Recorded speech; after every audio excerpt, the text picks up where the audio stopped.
Well, first of all, Avril, thank you very much for describing somebody who doesn't know quite what he wants to be when he grows up. I was at a rugby reunion not so long ago when somebody came up to me and said, "Didn't you used to be Ian McCallum?"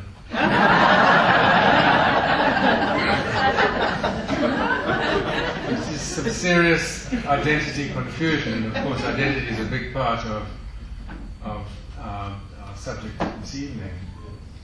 I do want to say how much I enjoyed hearing Linda speaking about her stories. It's so critical.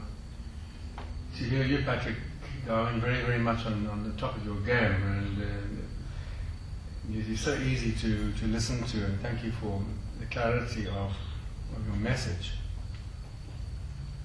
I'm very thrilled to see Emma Oliver here this evening. I had the great privilege of meeting her late husband John literally this time last year, in May. And I just had one regret, and that is I didn't get to know him sooner, because he passed on far too prematurely, not too long after that. But we know pretty well that John Oliver is very, very active as an activist for Princess Vlei. And really, the work of people like him and Bishop Jeff Davies, who introduce and advocate the spiritual significance of the environment, is going to become more and more important, irrespective of what our particular creed, philosophies may be. Ultimately, and I would like to suggest this, that we are looking at something which Philip Bam has beautifully drawn attention to. And that is the concept of soul, and the tragedy of the loss of soul, which is quite interesting, because soul and psyche mean exactly the same thing. And so psychology is the study of the soul. It goes back a long time. And the big question is how much of this has to do with a particular identity. I would like to say thank you very much to you, Mia, for inviting me to speak here. I do want to tell you that when I was invited originally, more was still on the cards for Princess Vlei. And I was away in Ethiopia on a guide training course when Sharon, my wife, sent me the news to say, Princess Vlei has been saved. That's where I heard the news. It was really wonderful. So I wrote to Mia and said, look, I'm not sure whether you still want to continue with this meeting, because it makes it an awful lot easier. It's like a rhyme to do something of a victory lap. However, I would like to say perhaps this is only the beginning.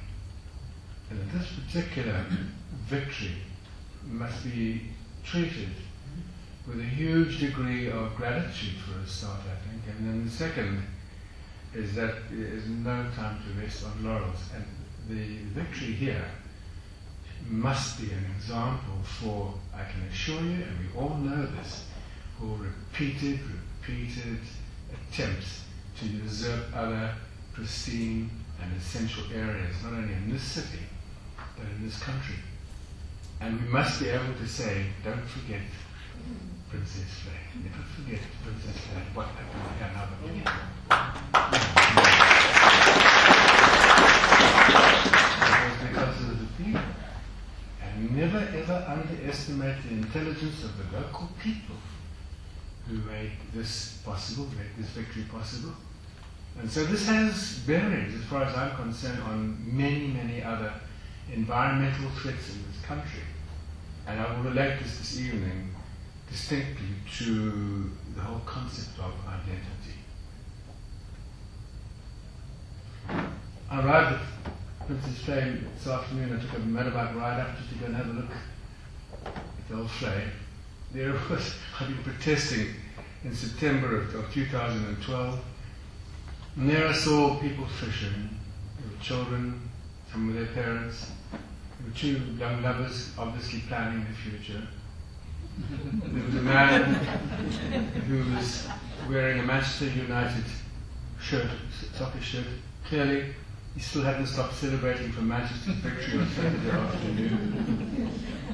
I looked at the the surroundings, and there was another broken down concrete garbage container, and around it plastic pieces of paper. And I then walked closer to the bin and looked inside the bin. And I'm happy to tell you there was more garbage in the bin than there was outside. And for me, there's a kind of a lesson in that, you know. You so easily get put off by the negative. Look what some people are doing. They don't put things away. Have a look and see the work which the good people are actually doing. And I have absolutely no doubt about it that this room is filled with, if you don't mind me saying, it's filled with the converted. This room is rich in people who care. And I think that to me is an outstanding leadership quality. In fact, there are two leadership qualities, I think. And one is that you get up early, and the second one is you give a damn. And to get up early does not mean that you get up at 5 o'clock in the morning. It's to get ahead of the game. To give a damn. And that's the question that only you can answer for yourselves. But this evening, and I can promise you, I will not be keeping you too long. We heard two very, very informative presentations, and I really just have the pleasure, in many, many respects, of doing something of a summary, of enhancing or echoing much of what they have said. But what I will tell you is that I will never forget a story, because it's a true story. I was in Umfolozi Game Reserve in 1981. It was the very, very first time that I'd been on foot in a wild area, very, very different to being exposed to wild animals from the safety of the windscreen of a vehicle. And I met for the first time a man called Makubo Ntombela, who was a great friend and mentor of Ian McCallum, who I had met just prior. And it was during this particular trail that I knew I had come home. So really, there was a renewed concept of home. What does home mean? But secondly, I couldn't articulate what I'm going to be telling you now, is that it had a profound spiritual impact on me. A greater sense of what it means to be a guest, at least a guest, in an environment where I was no longer in charge, but I was one of a number of potential equals with all animals, trees, birds, plants. An amazing kind of feeling. But Makubo, one evening on that 4-night trail, gave me a branch of a tree which is known as the Sisyphus mucronata in Latin. In Afrikaans it's called the Blinkblad Wachabiki. In English, I don't know how they always manage to distort things. It's called the buffalo thorn. But amongst the Zulu people, and that includes, by the way, the broader Nguni speaking people group, the Sisyphus mucronata, known as the Mpafa, has philosophical significance. Because he showed me 2 rows of thorns on every branch of the tree. He gave me this branch. He said, look, you see this one here? These thorns which are going this way. They say, may the wind be in your face, when you think of the next generation, when you face the future. And the one which hooks back on that same branch says, never forget where you have come from. Never forget where you have come from. Now, I cannot for the life of me think of a more simple and profound philosophy in life. Think ahead, may the wind be in your face, follow your dreams, but never forget where you come from. Why? Because it's always an opportunity to say thank you. To say thank you to people who, if it wasn't for them, that you and I would not be where we are this evening. And so, I just find myself, for example, on this platform. I'm here because of countless other people believe me. People who've influenced my life, and too many to mention. But as Philip Bam said, this Vlei is more than just the vegetation around it. Vlei has a soul. Listen to this poem by Antonio Machado. The wind, 1 billion day, called to my soul with the odor of jasmine. In exchange for the odor of my jasmine, I would like the odor of your roses.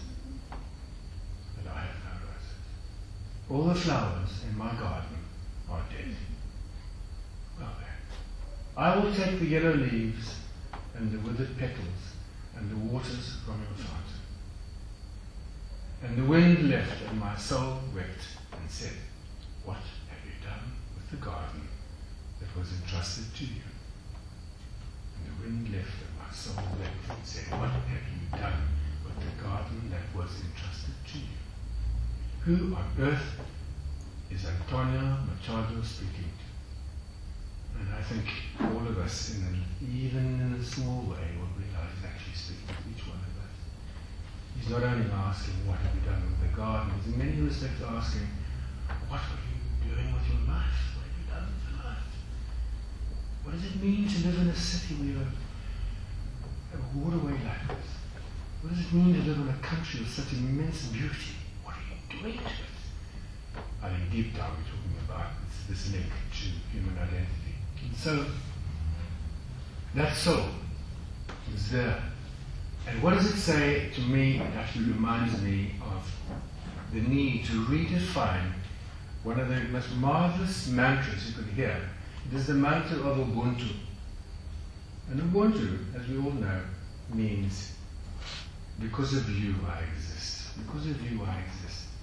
Well, I would like to suggest and encourage that we take Ubuntu way beyond its human confinement, not just to you, because of you that I exist, but to every living thing, to the trees, to the geology of this city, to look up at this mountain range over here and to know that the early geology of South Africa, trace elements of those rocks are in our skin, in our system. And we are linked to every single living thing. And therefore our identity is very much dependent on a sense of that kind of relationship. So the Ubuntu is ultimately about a profound respect and gratitude for relationships. But let's extend that to, as I say, beyond just to human limits, to a greater understanding of our relationship to the other living things. And so when one looks at issues around Princess Vlei, and not only the fight for the Vlei, but the victory, one quickly sees here three very, very important issues, I think. One is the issue of identity, and the other is the issue around what we call moral issue, and the third is the conservation issue, which I've just barely touched on. Identity is a very, very complex subject, as we say. For example, would the real Ian McCallum please stand up? Well, who do you want? Do you want the boy to stand up and speak? Do you want the adolescent to have his say? Or would you like the aging adolescent to continue doing what he's doing? Who are you? Who am I? And I think what you realize is that in terms of the analysis of the complexity of identity, that who you and I are is impossible to define outside of our relationships. And that to me is a very humbling thought. It's a humbling realization. In British Columbia, not too long ago, the government of Canada had decided that they would be utilizing a large section of land that was traditional land for very similar reasons to the explorations of different parts of South Africa in the millennium, for mining, for energy sources. And they did the environmental impact studies and they succeeded. And however, there was an appeal. And at the appeal, a group of elders of the traditional American native people who lived in that area appeared in court. And even though they lost their appeal, the laws surrounding the analysis of environmental impact studies in Canada changed forever. But it was on the basis of something which one of the elders had to say. he stood up, and in his broken English, he looked at the developers, the government developers, and he asked a very, very simple question. If this is your land, where are your stories? Think about that. If this is your land, where are your stories? Do you think we should put a similar question to Royal Dutch Shell when they approach the South African government? Do you think we should ask the developers, please will you tell us your stories before you move into this part of our country? What was that question ultimately about? People understood immediately what it was about. They could not articulate it, but ultimately this was about a challenge to the identity of the people who have lived there. Why? Because your and my identity is not only deepened, it is dependent on our stories, on every one of us having our own once upon a time story. And think about that. There is not that's probably one of the finest opening lines in poetry that I know of. That line which says, once upon a time. And I defy anybody in this audience not to incline your ear when I say, I have a story to tell you, and it begins once upon a time. Why? There's a strong possibility that I could be telling you a story. Once upon a time, there was a little boy or a little girl. Gotcha. And they grew up in a city, in a far corner of a distant continent. And his childhood was amazing. The waterway. And then, one day, that fateful first line of the second verse, the one that happens to every one of us in our lives, and then one day, as they say in the classic, SH1T happens. It happens. The developers move in. Somebody comes in. Somebody came in from far away. And we have a dilemma, and the hero is stirred. The heroine is stirred. These are the values of our stories. Why? Because all of these stories, Princess Vlei, and all of them, I'm just going to stay with Princess Vlei, has something to do with you and me. Now, let me just say this to you. That one of my big concerns these days, and interest really, as a practicing psychiatrist and therapist, is the sense of psychological discontent when people are displaced or when there has been a change in the geography of not only the immediate environment, but certainly a change in what could be described as the geography of the childhood of those particular people who I see. Because we all have not only a history of our childhood, we have a geography of our childhood. If you were to come to me, it wouldn't take too long before I would start asking you questions about where you come from. And did you have a favorite tree in your garden? Did you keep animals? What happened to them? Was there a stream that flowed near to where you lived? Does it still flow? When last did you go there? You'll be amazed at the emotional impact of those questions. And what am I saying? I'm saying that perhaps one of the most undiagnosed conditions in modern psychiatry is called homesickness. If this is your land, where are your stories? It was a redefining of home. And home is a deep sense of identity. And you know, I just think, as I wrap up what I want to say this evening, when we start examining again and just taking identity just a little further, identity is always linked to place. It's a place or a position. Who am I will invariably be explained in ways that you define a kind of a boundary. So who you are and where you come from become intimately linked. But that place is deeply connected to one of the great human needs, and that is the need to belong. And this is why you'll read over and over again, you'll hear from many, many people the importance of community.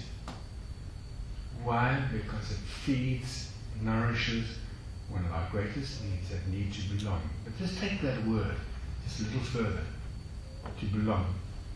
It's one thing to belong. It's another thing to know that something belongs to you. Something belongs to you. And you can name it. It's another thought to be able to say it's one thing that something belongs to me, but it's that which belongs to us. To us. It takes on a different feel, doesn't it? And then there's a third kind of belonging. Is that which belongs to another time. That which belongs to another rhythm. That which belongs to another generation. This is legacy thinking. This is what Montgomery meant when he showed me that outward pointing thorn. He said, this make you think ahead to this next generation.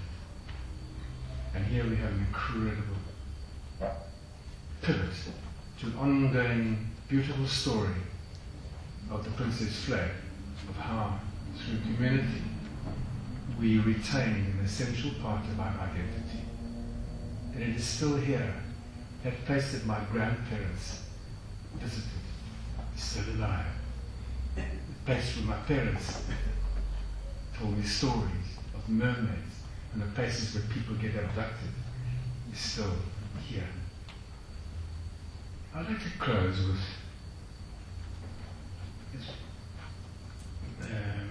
what for me is a fascinating admonition. It comes from a particular writer in the United States who just echoes something which I think all of us will agree to. One of the great mistakes in the conservation movement in the last few years is the tendency to see nature simply as a natural resource. Use it or lose it. This goes under the mantra of sustainable utilization, which, by the way, means it's got to pay its way. I think, in many respects, our landscapes and our wild animals have paid enough. We, in fact, owe them a huge, huge debt. And surely, that there are some things in life which are simply not for sale. And this is part of the moral issue. As I said, there's the identity, and there's the moral issue. Bishop Jeff Davies speaks about the environmental issues of our time today. It's a moral issue that we all know. That morality is not about being self-righteous. It's about knowing that this is the right thing. It's about finding something which will help us to navigate our way through some very, very difficult times. This man goes on to say that conservation without moral values cannot sustain itself. And unless we reach people through beauty, ethics, spiritual values, or whatever, we're going to lose our wilderness areas. We're going to lose them unless we're able to speak from the heart, unless we're able to describe in ways which sometimes only the poets can do, or which the poets can sometimes do, just a little better. And please, don't mess with my identity. I had a very close friend who shortly before she died, having grown up in Rondebosch, went to school, Rustenburg Girls Junior School, high school, worked it right the way through. She said to me, you know, Ian, I no longer recognize myself in this place anymore. It's sad, isn't it? I no longer recognize myself in this place anymore. And I don't think there's one of us here who doesn't take advantage of some of the most amazing developments in the name of progress. There's a lot of good news. But for heaven's sake, let's be very, very careful of becoming indifferent, of giving up, because that is toxic. Yeah. It's one thing to be an activist, it's another thing to be an anti-activist, but for heaven's sake, don't be indifferent. Don't think, oh well, it's not in my backyard, and who really cares? That is what we've got to watch out for in ourselves. I want to finish off this little poem. It was adapted by Ankie Krog, who spoke about Di Crane as a bushman who featured in the Bleak collections. He was otherwise known as David Hussar. You can only imagine had a heavy cough. But he came from the Carnarvon district, Carnarvon, California area. And he was in Cape Town. And he was speaking about that area where he grew up. Imagine being in his skin when he said this. People were those who broke for me the string. Therefore, the place became like this for me. People were those who broke the string. Therefore, I no longer hear the ringing sound through the sky. Therefore, the place does not feel to me as the place used to feel for me, because the string has been broken for me. The place feels strange to me on account of it. Can you hear a man who's homesick? Can you hear a man who's had serious identity dislocation?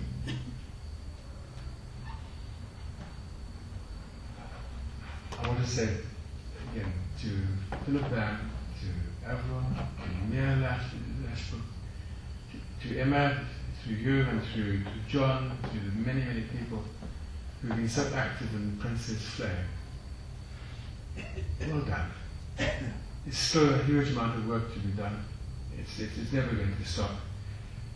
As I said to Bridget Pitt beforehand, you know, in a way I'm sorry those young children couldn't be here this evening. I can really understand it's still holidays. But the message which I would have loved to have given them would have been a very simple one. And that is that I don't want you to help me. I've come here to help you. If ever people ask me these days how I feel about the future of this country, of course my thoughts go very, very quickly to the future of the environment in this country. I actually feel very, very positive. Why? Because there's this huge growth movement of young people who know injustice, who have a sense of fair play, who have a very, very keen understanding of the environment, far, far keener than I ever had as a schoolboy. So I think we've got lots to look forward to, but for heaven's sake, we will not take it for granted. So please, thank you very much for having me here this evening. Again, Patrick, for your input. Linda, for yours. May we face the future. May the wind be in our face. May we think of the next generations, but may we never forget where we have come from. Thank you very, very much.